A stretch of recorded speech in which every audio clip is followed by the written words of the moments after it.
इसी क्रम में हमारे जनपद बाराबंकी की विधानसभा क्षेत्र के लोकप्रिय विधायक दिनेश रावत जी हमारे बीच में है। माननीय अध्यक्ष विधायक का भी कार्यक्रम में हार्दिक स्वागत और अभिनंदन है। इसी क्रम में फतेहपुर विधानसभा के लोकप्रिय विधायक बड़े भाई साकेत वर्मा जी का भी हार्दिक स्वागत और अभिनंदन है और हमारे भाई अजीत प्रताप सिंह है, उनका भी स्वागत और अभिनंदन है। और डॉक्टर वीरेंद्र पटेल साहब है, वो भी मंच पर आना है। शैलेंद्र जी कहा, शैलेंद्र जी भी मंच पर आना है। अब मैं संचालक जी से चाहूंगा कि आए और मंच संभाले भाई शिवकुमार व्यास जी हमारे बड़े भाई आपका संचालन वही देख रहे हैं। बहुत बहुत धन्यवाद। ये मंच का परिचय, ये प्रारंभिक परिचय है। पूरा परिचय तो जब वो इस भव्य विस्तार को स्वयं आएंगे और अपने विचार देंगे तो आप भली भांति परिचित हो जाएंगे। और इस मंच पर कोई भी ऐसा व्यक्तित्व नहीं है जिससे आप भली भांति परिचित नहीं है। आज के मंच की गौरवशाली अध्यक्षता कर रहे हैं सदस्य विधान परिषद माननीय अवनीश कुमार सिंह जी और कार्यक्रम के मुख्य अतिथि हैं भारत सरकार में राज्य मंत्री माननीय पंकज चौधरी जी। आप लोग पुनः एक बार तालियां बजाकर उनका अभिनंदन करें और मंच की कुछ और जो मंच पर आकर के अपना स्थान ग्रहण करें। ऐसे लोग हमारे बीच में उपस्थित हो रहे हैं और अपने अतिथियों से आग्रह है, मुख्य अतिथि माननीय मुख्य अतिथि से, माननीय अध्यक्ष जी से और जितने विशिष्ट अतिथि कोई विराजमान है उन सबसे विनम्र आग्रह है सरदार वल्लभ भाई पटेल के चित्र के सम्मुख रखे दीप को प्रज्वलित करके आज के इस कार्यक्रम का विनोद उद्घाटन करें, जिससे हम कार्यक्रम को और आगान्वित कर सकें और आगे तक ले जा सकें। जहां तक के लिए ये कार्यक्रम वांछित है, हम कार्यकर्ताओं से आग्रह करेंगे कि कार्यकर्ता बंधु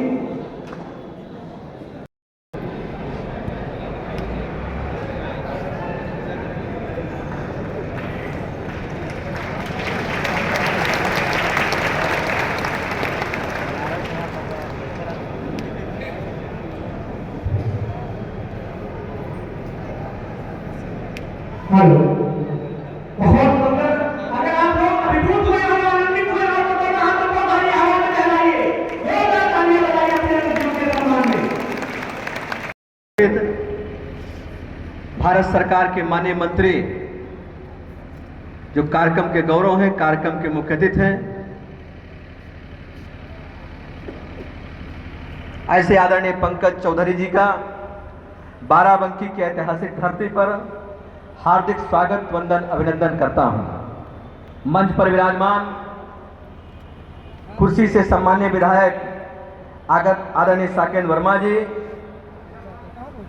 अध्यक्ष जिला पंचायत श्रीमती राजरानी रावत जी, माननीय विधायक श्री ज्ञानेन्द्र सिंह जी, माननीय विधायक श्री दिनेश रावत जी, पूर्व सांसद मंत्री आदरणीय बैजनाथ रावत जी, आदरणीय रविकांत पटेल जी, आदरणीय अजीत प्रताप सिंह जी, भाई जवाहरलाल वर्मा जी, मंचासीन सभी सम्मानित अतिथिगण और इस कार्यक्रम का संयोजन करने वाले हमारे प्रिय भाई श्री जंग बहादुर पटेल जी, उपस्थित सामने बैठे हुए सभी माताओं बहनों, बड़े बुजुर्ग, नौजवान दोस्तों, आप सभी का आज के इस कार्यक्रम में बहुत बहुत स्वागत करता हूं, अभिनंदन करता हूं।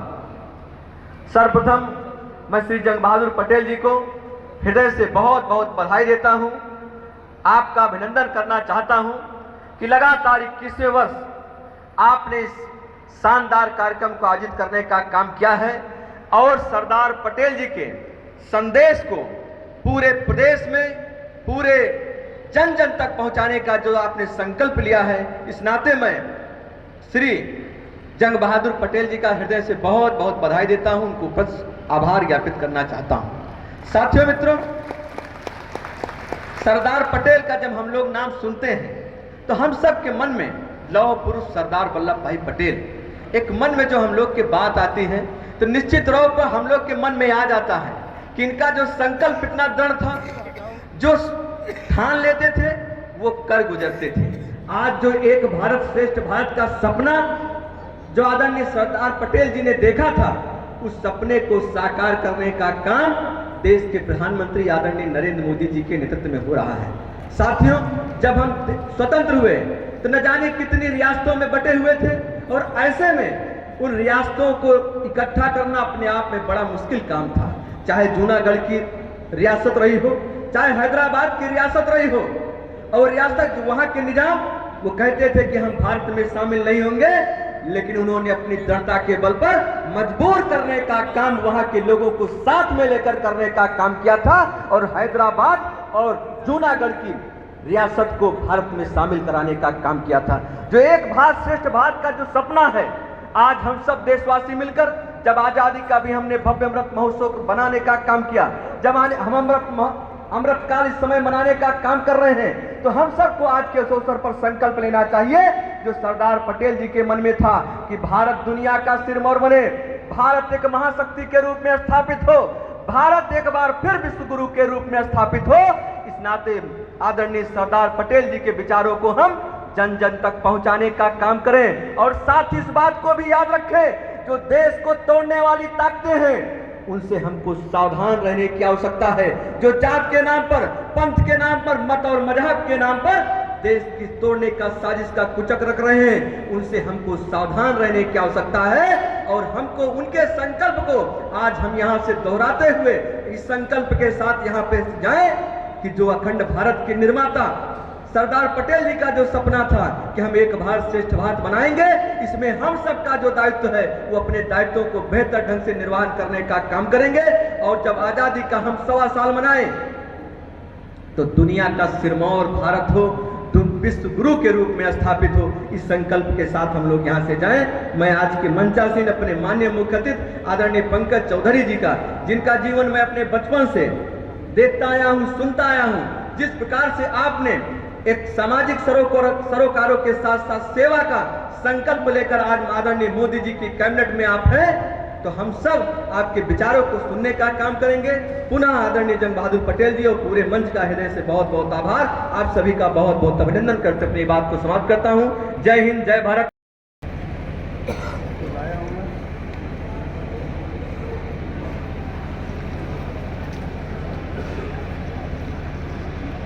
बोलिए भारत माता की, भारत माता की।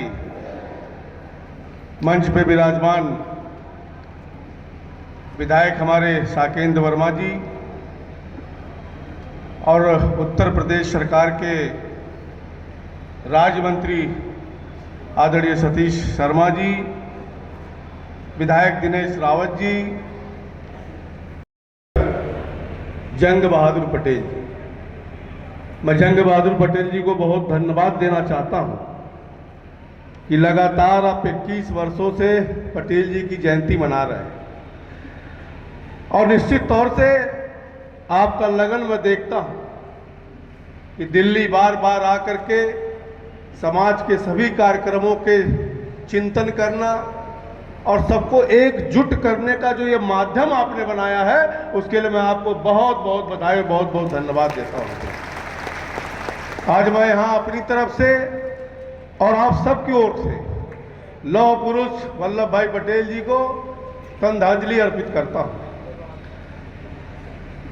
मित्रों, मेरा सर सरदार पटेल के लिए और आप सबका सर सरदार पटेल के लिए सम्मान से इसलिए भी झुक जाता है कि जो सम्मान सरदार पटेल को मिलता है उससे कुर्मी समाज भी गौरवान्वित महसूस करता है। हम सब अपने आप में गौरवान्वित महसूस करते हैं। हम सभी कुर्मी समाज के लोग सरदार पटेल के वंशज हैं और उनके दिखाए रास्ते पर आगे बढ़ने का प्रयास करते हैं और पूरे स्वाभिमान के साथ उस काम को आगे बढ़ाने का काम करते हैं। तो सरदार पटेल हमारे कुर्मी समाज के साथ साथ पूरे देशवासियों के लिए भी एक प्रेरणा के पुंज है। आज हम केवल सरदार पटेल को कुर्मी बिरादरी से बांध करके नहीं रख सकते। सरदार पटेल पूरे देश को एक लड़ी में पुरोने वाले वो महानायक है। मित्रों, सरदार पटेल के भाई सरदार वल्लभ भाई पटेल के विषय में, उनकी महानता के बारे में मुझसे पहले वक्ताओं ने बहुत कुछ थोड़ा बहुत बताया है।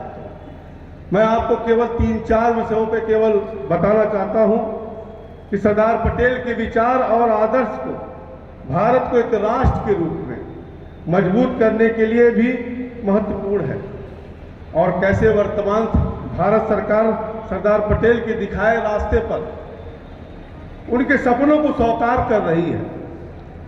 अगर आप देखें तो आज़ादी के 47 के बाद से इस देश में 584 राजा रजवाड़े थे। 583 को तो पटेल जी ने एक कर दिया, लेकिन हमारा उसमें याद करिए जूनागढ़ को भी, हैदराबाद भी उसमें उदाहरण है। लेकिन जम्मू कश्मीर की जिम्मेदारी तत्कालीन प्रधानमंत्री जवाहरलाल नेहरू ने लेने का काम किया, और उसका परिणाम रहा कि हमारे सामने पीओके और धारा 370 के रूप में हमको सामना करना पड़ा। मित्रों, इतिहास के तत्व हमारे सामने हैं, और वही दृढ़ता हमारे प्रधानमंत्री श्री नरेंद्र मोदी ने दिखाते हुए धारा 370 समाप्त करके पटेल जी के सपना को साकार करने का काम किया है। सरदार पटेल ने एक और बड़ा काम किया कि सरदार पटेल जी इस देश के एकजुट रखने के लिए, जहां दूसरा सबसे महत्वपूर्ण कार्य किया कि अखिल भारतीय सेवा के गठन के रूप में किया। मित्रों, क्योंकि सरदार पटेल जानते थे कि राजा रजवाड़ों के एक साथ मिलाकर भारत के वर्तमान स्वरूप को गढ़ने वाले सरदार पटेल ने यह सुनिश्चित किया कि उनके द्वारा एकजुट किया गया भारत कभी तोड़ा ना जा सके। और यही कारण है कि तमाम विरोध के बावजूद राज्यों के स्थान पर अखिल भारतीय सेवा का गठन को प्राथमिकता दी, और तत्कालीन विकट परिस्थितियों में भारत को एकजुट रखने का एक मार्ग प्रशस्त किया। मित्रों, और वर्तमान में भी जब कोई राज्य की सरकारें स्वयं को संविधान के ऊपर मानने लगते हैं, तानाशाही पूर्ण रवैया अपनाने लगते हैं, तो उस परिस्थिति में हमें यह सहज ही अंदाज होता है कि सरदार पटेल कितने दूरदर्शी सोच वाले थे। उन्होंने कहीं ना कहीं अखिल भारतीय सेवा संगठन का निर्माण किया था। अगर आप देखें तो सरदार पटेल एकता ही नहीं, देश को सांस्कृतिक विरासत को भी संभालने का महत्व जानते थे। और क्योंकि सरदार पटेल का यह विश्वास था कि राष्ट्र को बनाने के लिए भूमि के एक टुकड़े से ज्यादा संस्कृति और भावनात्मक रूप से जुड़े हुए लोगों का साथ हमको चाहिए होगा, और इसी क्रम में उन्होंने हमारी संस्कृति के प्रथम ज्योतिर्लिंग के रूप में प्रसिद्ध सोमनाथ मंदिर का पुनरुद्धार कराया। और ये अटल सत्य है कि बिना किसी संस्कृति के किसी राष्ट्र का निर्माण नहीं किया जा सकता है। उनके इसी कार्य के प्रेरणा लेते हुए हमारे माननीय प्रधानमंत्री जी ने, नरेंद्र मोदी जी, भारत के संस्कृति के गौरव को जगाने में जुटे हुए हैं।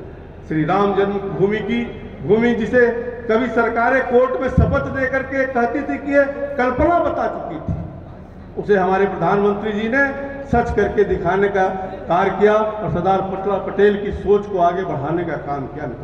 चाहे विदेशों से मूर्तियां वापस लाना हो, या सांस्कृतिक स्थलों का पुनरुद्धार का विषय हो, और चाहे G20 के माध्यम से दुनिया से आए हुए सभी अतिथियों को अपने देश की संस्कृति को दिखाना हो, उन सब कार्यों को लेकर के प्रधानमंत्री मोदी जी ने हमारे जिस संस्कृति गौरव को उत्थान का कार्य अपने हाथ में लिया है, उसी तरीके से पटेल जी को खेड़ा और बरदौली के सत्याग्रह के नाते ही पटेल की उपाधि मिली थी। और दिखाने के लिए प्रताप उदाहरण है कि सरदार पटेल की किसानों की कितना चिंता थी। इसके बावजूद भी इस बात को बहुत कम लोग जानते हैं, इस बात को बहुत कम लोग जानते हैं कि श्वेत क्रांति के जनक वर्गीराज कुनियल के साथ साथ पटेल ने भी काम किया था। और सरदार पटेल ने ही गांव-गांव में सहकारी डेयरी समितियों की स्थापना और उनके द्वारा किसानों द्वारा सीधे दूध को खरीदे जाने की पूरी व्यवस्था का खाका खींचा था। और सहकारी डेयरी समितियों द्वारा दूध खरीदने की यह पूरी संरचना सरदार पटेल ने की थी। और आगे चल के उसी के नाते कहीं ना कहीं श्वेत क्रांति का परिणित हुआ, और आज भारत दुनिया में सबसे बड़ा दूध उत्पादक के रूप में बन करके निकला है। मित्रों, लेकिन पटेल जी ने देश के लिए जितना भी कार्य किया, त्याग किया, उसका उचित सम्मान पटेल जी को नहीं मिल पाया था। जहां एक तरफ 47 की आजादी के बाद पूरे देश को एक लड़ी में पिरोने का काम किया, तमाम ऐसी चीजों को बनाने का काम किया, सरदार पटेल को वो सम्मान ना हमें इतिहास में मिलता दिखाई पड़ा। और उस समय की सरकारों ने 1941 के बाद से 1991 में जाकर के उनको भारत रत्न मिला। 40-41 साल के बाद, जबकि उस समय के तत्कालीन बहुत से प्रधानमंत्री रहते हुए, जीवित रहते हुए भारत रत्न प्राप्त कर लिया था, लेकिन पटेल जी को भारत रत्न दिलाने में 41 वर्ष का समय लगा। आखिर ये क्यों हुआ मित्रों? ये कहीं ना कहीं हम सबके लिए एक चिंतनीय विषय है, ये सोचने का विषय है। ऐसा इसलिए हुआ कि कुछ समय सरकारें सारा सम्मान सिर्फ एक परिवार को दिलाने में व्यस्त रहती, एक परिवार के बाद पटेल जी के योगदान को भुला दिया गया। देश के महत्वपूर्ण संस्था हो, चाहे महत्वपूर्ण भवन हो, चाहे महत्वपूर्ण एयरपोर्ट हो, आज सिर्फ एक ही परिवार के नाम पे होता था। इतना ही नहीं, अगर आप सोचिए कि एक नाम जो कहीं संवैधानिक पद पर भी नहीं थे, आज लखनऊ का पीजीआई संजय गांधी पीजीआई के नाम से भी चलाने का काम उस समय की सरकारों ने किया था मित्रों। लेकिन वल्लभ भाई पटेल को उचित सम्मान दिलाने का कार्य आदरणीय नरेंद्र मोदी जी ने शुरुआत किया मित्रों। और आप सबने देखा होगा कि जब 2014 के पहले जब राष्ट्रीय राजनीति में प्रधानमंत्री जी आए, पटेल जी की भूमिका को मोदी जी जानते थे, और तो सम्मान उन्हें नहीं मिला था क्योंकि किसान नेता थे, लौह पुरुष थे। एक आंदोलन चला करके जन जन तक जाकर के लोह एकत्रीकरण कराया और ये निश्चय किया कि दुनिया की सबसे बड़ी स्टैचू हम बनाने का काम करेंगे। और लोह एकत्रित करना एक तो केवल बहाना था, पटेल जी को गांव गांव तक, घर घर तक, जनता तक पहुंचाना था। बाकी मूर्ति तो कभी कोई भी सरकार और कोई भी बड़ा आदमी बनवा सकता था मित्रों। लेकिन 14 में प्रधानमंत्री ने बनने के बाद गुजरात के केवड़िया में स्टैचू ऑफ यूनिटी का निर्माण कराया। और आपको बताना चाहूंगा कि statue of unity of statute जो हमारी बनी हुई है, ये दुनिया में सबसे बड़ी आदमकद मूर्ति है मित्रों। मुझे जाने का वहां अवसर मिला है और मैं आप सबसे भी निवेदन करूंगा कि आप वहां पर निश्चित तौर से जाएं। अभी कुछ दिन पहले मैं वहां गया था। उस मूर्ति को देख करके, उस स्थल को देख करके एक बहुत आत्मसंतोष होता है कि हमारे महानायक जिसके नाम से हम जाने जाते हैं, उनको कहीं ना कहीं सम्मान देने का काम मोदी जी ने कराया है। और एक बात जान करके आपको और हैरानी होगी, सरोवर नदी पे जो बांध की कल्पना सरदार पटेल ने किया था, उस सरोवर नदी की बांध की कल्पना 1961 में जाकर के